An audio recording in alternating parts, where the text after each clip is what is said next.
El concepto de utopía es un concepto que apunta no a realidades, ni menos a realidades medibles o tangibles. Apunta a sentidos posibles. Sueño de tomar y de desasir, e es mi patria donde vivir e morir. A grande tarefa nossa de passar pelo mundo é exatamente a da briga constante, permanente, pela busca do ser mais. Cállate, indio, nada más dijo los mestizos. Por eso ahí poco a poco me empezó a organizar la gente. Anansi, Tejiendo Horizontes, una parcería de IPECAL con la Red de Metodologías Críticas. Hola a todas, todos y todas, bienvenidos a La Rueda, un microespacio de Anansi que nos invita a reflexionar y resignificar lo que es pensar desde resonancias comunes de nuestras entrañas latinoamericanas. El día de hoy traemos para ustedes un episodio especial en el marco de la conmemoración del Día Mundial de la Tierra, y para ello hemos querido invitar a una gran amiga, docente de la Universidad de Caldas de la Maestría en Ecología Humana y Saberes Ambientales, y una mujer que se ha venido reflexionando desde hace varios años el impacto de nuestro accionar como seres humanos en nuestra relación con el planeta Tierra. Para darle paso al diálogo con nuestra amiga Natalia Gudelo, quisiéramos empezar por enfatizar y recordar que hoy por hoy se viene hablando de ciertas crisis ambientales y quizás civilizatorias, y nos gustaría que Natalia nos colaborara un poco de ayudar a desentrañar de qué se habla cuando enunciamos estas crisis. Bueno, ¿de qué hablamos cuando se mencionan las crisis ambientales o la crisis ambiental? En realidad se habla de muchas cosas, ¿no? Hay muchas maneras inclusive de enunciarlo. Se enuncia crisis ecológica capitalista, crisis ecológica, civilizatoria y capitalista, crisis ambiental. Inclusive también ya se nombra o también hay debates en torno a comprender la dimensión de lo que estamos a través de la categoría colapso, por ejemplo. Ya autores desde las ciencias sociales y las ciencias humanas vienen trabajando hace ya bastante tiempo la noción también de antropoceno, capitaloceno, plantacioceno, para en últimas, digamos, y así tengan diferentes, digamos, definiciones, establecer un mismo panorama, por decirlo, que tiene unas prioridades, una ordenación distinta dependiendo de cómo se enuncie. Diremos que la crisis ecológica es una conjunción de varias crisis, ¿no? En un primer término, tiene que ver o está referida a la crisis energética, ¿sí? Y cuando hablamos de crisis energética nos estamos refiriendo al agotamiento de las materias primas energéticas, tanto, por ejemplo, desde el punto de vista del petróleo, como también desde el punto de vista del gas natural, y otras fuentes de energía como el carbón, el uranio, todos los cuales, digamos, ya presentan sus picos máximos de apropiación. Bueno, también una de las crisis tiene que ver con los conflictos por el uso del suelo, considerando 4 elementos dentro de ese uso del suelo. La primera sería, digamos, la alimentación humana, la segunda la alimentación de ganado, de cerdos, de animales, y que, digamos, que devela, en ese caso, la sojización de muchos de los territorios por ejemplo, de América Latina. También en términos de uso del suelo con bosques o sumideros o reservas de carbono, como se le llamaría, y lo que tiene que ver con la producción de biomasa, ¿sí? En ese caso, de los 4 niveles de conflictos para el uso del suelo, se relaciona, o es una dimensión de la crisis que se relaciona directamente con la crisis energética, fundamentalmente cuando se habla de la introducción sistemática de los agrocombustibles, ¿no? Y que se crea, digamos, sobre la lógica de una respuesta a la crisis de los combustibles fósiles, pero que, como sabemos, ha generado terribles apropiaciones de territorio, se ha generado con ello acaparamiento de suelos, acaparamiento de aguas, desplazamiento de poblaciones y evidentemente pues la enorme ruptura de los nichos ecológicos y de los sistemas ecológicos. la producción de ganado, por ejemplo, como uno de los elementos del uso del suelo, está relacionado con la dieta crecientemente carnívora de los países del norte y también de los países emergentes. Y digamos un dato fundamental o importante es que las proteínas animales necesitan para su producción de 7 a 15 veces más hectáreas que las proteínas vegetales. Así que entre más crezca la dieta carnívora de las poblaciones humanas, más suelo va a tener que ser utilizado tanto para el pastoreo de los animales, si estamos hablando de ganadería extensiva, como en la propia, digamos, sojización territorial para su alimentación. Otra línea que fundamenta la crisis ecológica tiene que ver con la hecatombe de biodiversidad, la pérdida creciente y acelerada de la biodiversidad del planeta, al respecto pues de especies animales, especies de vegetales y también de todos los otros reinos. Esa hecatombe de biodiversidad alarmante en los últimos 50 años, evidentemente lo que implica, si se quiere, es que el seguro de vida de la vida, así como se le llama a la biodiversidad, digamos, va a empezar a generar digamos, bastantes problemas ecológicos que no sabemos además ni siquiera cuáles son. Diremos entonces que la crisis tiene que ver con una creciente alteración de la biosfera, con una degradación de muchos ecosistemas que lo que van a hacer es socavar, digamos, las bases materiales de la existencia humana. Otro elemento, digamos, que es el más conocido, en el sentido de que ha sido inclusive el más publicitado, tiene que ver con el factor del cambio climático, al respecto pues del registro de un incremento de temperatura media del planeta que puede generar pues, desde el colapso, si se quiere, de los polos y digamos, la enorme probabilidad de la inundación de muchas de las ciudades del norte global, aunque también del sur global, y que generaría cambios importantes en el planeta y en nuestra forma de habitar el planeta. Motivo por el cual, como para resumir, la crisis ambiental, la crisis ecológica, en términos generales, tiene que ver con la sumatoria de la crisis energética, la crisis por el uso del suelo, la crisis o hecatombe de biodiversidad, y el cambio climático, la crisis por cambio climático. Estas 4, digamos, niveles, aunque podrían ser, digamos, muchos otros más elementos que nos puedan definir una crisis ecológica, evidentemente están relacionados de manera intrínseca con el modelo de desarrollo actual o con el modo de producción actual. Justamente la aceleración en los últimos 50 años del proceso de colapso del planeta, en esta creciente alteración de la biosfera, está plenamente relacionado con la forma en la que se ejecuta la economía actual. Es decir, por eso se le llama que es una crisis ecológica capitalista, porque tiene que ver justamente con ese modo de producción.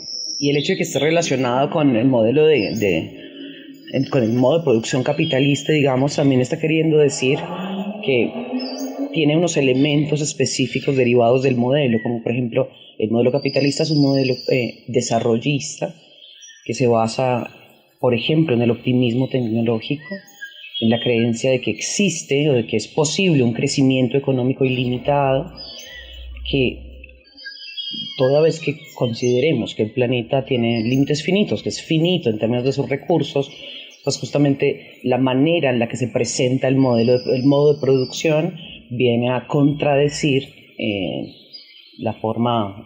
el fenómeno vida, por decirlo de alguna manera. La crisis ecológica, diremos que tiene también 3 características fundamentales, y es que es una crisis global, ¿cierto? Es decir, una crisis planetaria. No es una crisis, si bien afecta de distintas maneras a las poblaciones humanas, es ya una crisis global, es una crisis además compleja, ¿sí? Es decir, se instala en la complejidad debido a que se intrincan, ¿no? se suman, se trenzan, se tejen problemas de orden social, problemas de orden económico, también problemas de orden ecológico, políticos, tecnológicos. Y otro de los elementos es que es una crisis profunda, digamos. Los problemas están básicamente interrelacionados de manera muy complicada y tienen bastantes tipos de conexión.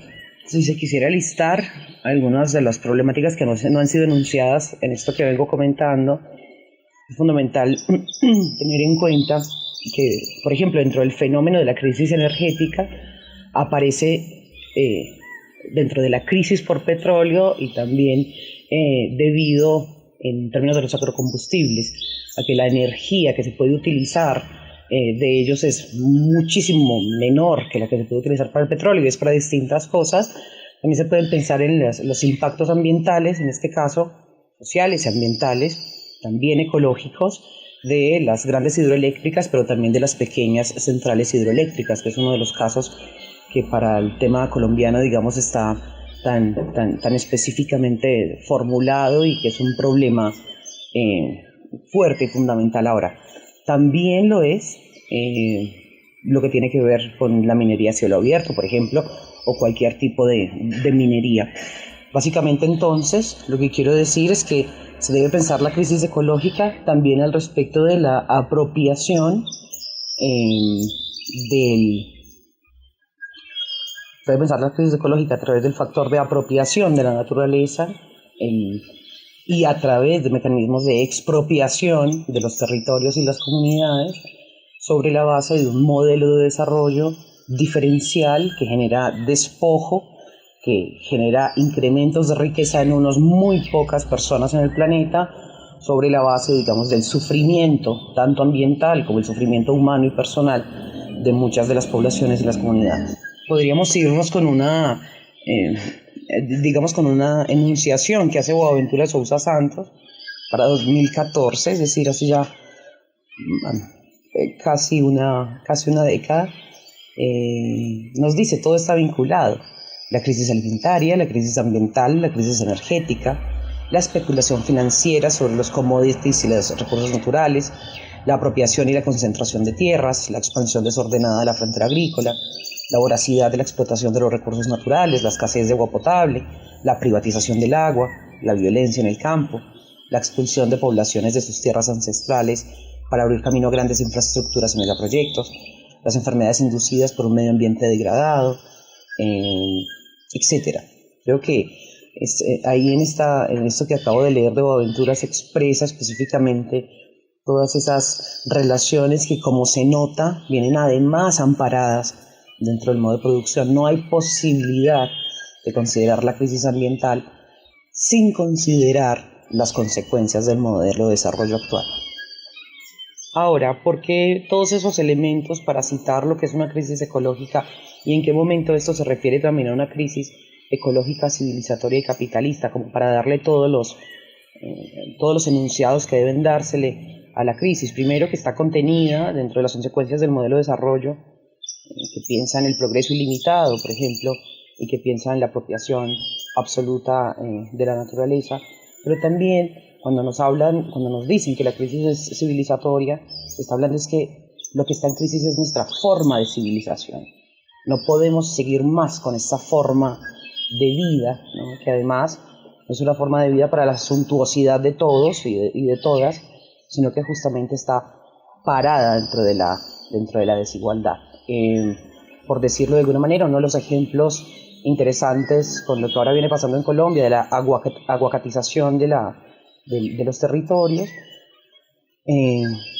tendríamos que decir que hay bastantes conflictos por la tierra, por el robo de aguas, por el robo de tierra y el acaparamiento, más el despojo asociado, para el sembradío, digamos, de una producción de aguacate que va directamente a las dietas de los países del norte, ¿sí?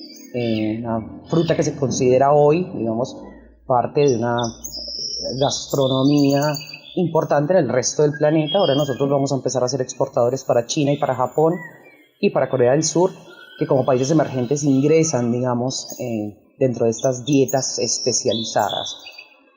Tenemos entonces toda el factor de empobrecimiento del suelo, pero también todos los conflictos asociados en las poblaciones humanas.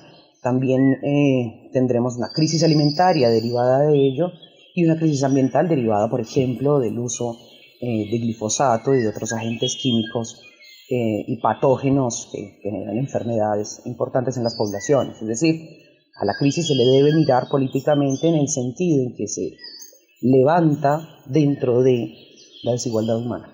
Bueno, Nata, dentro de lo que su merced plantea, hay algo en particular que me llama la atención, y es, por ejemplo, cómo bajo este escenario de crisis multidimensionales ancladas a este modo de producción capitalista, y pues que es el constituyente de esta sociedad, ¿cierto?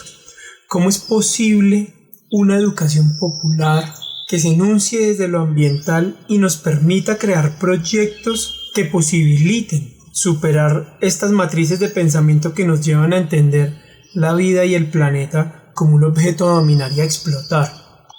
Claramente una de las problemáticas asociadas a pensar la crisis ecológica tiene que ver con cuáles son las resistencias, digamos, a las sociedades o las poblaciones, cuáles son las poblaciones y cómo están en resistencia al respecto de esta forma de ver al planeta como el objeto saqueable, ¿sí? Y creo que en todo caso se deben considerar al menos 3 opciones. Lo primero que se tiene que tener en cuenta es que hay sociedades y comunidades y enormes poblaciones en resistencia histórica ante el modelo de desarrollo, ¿sí? O sea, no es que justamente cuando hablemos de este sistema de desarrollo estemos hablando de que todas las poblaciones ven con buenos ojos o practican, ¿no? Tienen, digamos, estas prácticas de orden capitalista, expoliador y saqueador, ¿sí? Es decir, se conoce en todos los continentes procesos justamente inversos a la lógica del capital, como por ejemplo lo que tiene que ver, muy importante en la India, con el tema de las custodias de semillas, por ejemplo, que también viene siendo fundamental dentro de los procesos campesinos y los procesos indígenas, toda vez que cuando se habla de la crisis ecológica en términos de la hecatombe de biodiversidad, también se habla de la hecatombe de la agrobiodiversidad,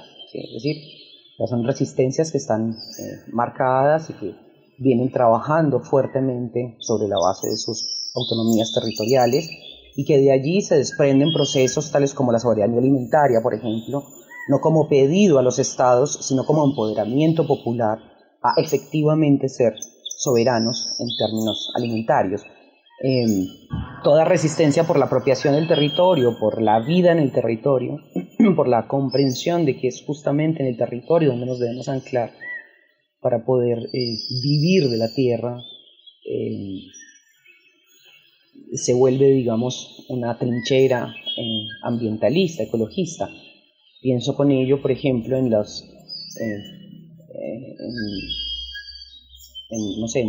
formas de lucha y movilización social como lo es el proceso de los Sin Tierra en Brasil, pero también con otro tipo de características, el proceso zapatista en México, o como lo es Vía Campesina, es un movimiento además de orden planetario, o como lo son más pequeños movimientos, digamos, regados en el planeta, y en Colombia tenemos también muchos sobre la base de ese territorialización que tiene que ver con las comunidades indígenas y las comunidades campesinas. Creo que ello es fundamental para pensar que no solamente hoy vivimos en el capitalismo, sino que justamente nos estamos disputando el territorio. ¿Sí? Ahora bien, ante la pregunta por la educación popular ambiental, habría que decirse muchas cosas. Primero, ¿cuál es el escenario de la educación popular como tal? ¿A qué se refiere? ¿Cuáles fueron, digamos, sus orígenes? ¿Cuáles los problemas a trabajar? ¿Cuáles las formas de trabajo dentro de esa educación popular? Y otra, muy distinta, que vendría a ser cuál es la historia de la educación ambiental, ¿sí? Porque la historia de la educación ambiental, digamos, hace parte de unos enunciados de los organismos multilaterales y los organismos internacionales, que fueron quienes en esos términos, en esos mismos términos, digamos, internacionales, pusieron o nos pusieron a debatir al respecto de lo que es el ambiente, ¿sí? La educación ambiental, lastimosamente, que bueno, sí se puede rastrear inclusive desde la primera cumbre de la Tierra, básicamente lo que enseña o lo que quiere develar, ¿sí?, es que las comunidades pobres del sur global, además de ser pobres, son ignorantes y esas dos características hacen que tengamos una forma, si se quiere, negativa de relacionarnos con el ambiente, con la naturaleza, lo cual pues es del todo falso. La educación ambiental creo que nace como el dispositivo que va a venir a educar al sur global para mirar el factor productivo y el factor de posible desarrollo dentro de los sures. Evidentemente ahora a la educación ambiental también tiene unas muestras muy interesantes de procesos de resistencia, justamente en el momento en que se empiezan a pensar el territorio. Y justamente cuando eso pasa, cuando se empiezan a notar que hay procesos de resistencia y procesos contrahegemónicos dentro de la educación ambiental, se le empieza a llamar desde estos altos organismos multilaterales, se les empieza a llamar educación para el desarrollo sostenible, o sea que digamos que la frenan allí. Yo diría entonces que tratar de unir la educación ambiental y la educación popular básicamente tiene que ver con que de manera autónoma, soberana, los procesos territoriales y de base empiecen a empoderarse de los territorios, de la producción del territorio, alejando, fundamentalmente, digamos, es una postura política, alejando cualquier forma o cualquier lógica de acumulación de capital que se pueda generar. Nos gustaría dejar una reflexión acerca de lo dialogado con nuestra querida Natalia, y es que nuestros proyectos políticos, organizativos y estos nuevos horizontes a construir necesariamente tienen una marcación espaciotemporal, y el rescate del sujeto histórico que construya nuevos horizontes viables pasa necesariamente por la reflexión del lugar que habita, es decir, este planeta. E invitamos a reflexionar, pensar y construir alternativas al modelo de producción que en últimas lo único que nos está llevando es hacia la extinción. Un abrazo para todos, para nuestra querida invitada, y muchas gracias por acompañarnos el día de hoy. Nancy es un proyecto sembrado desde IPECAL, Instituto de Pensamento y Cultura en América Latina. Acesse nuestro site www.ipecal.edu.mx o nuestra página de Facebook para conocer un poco más de nuestro proyecto.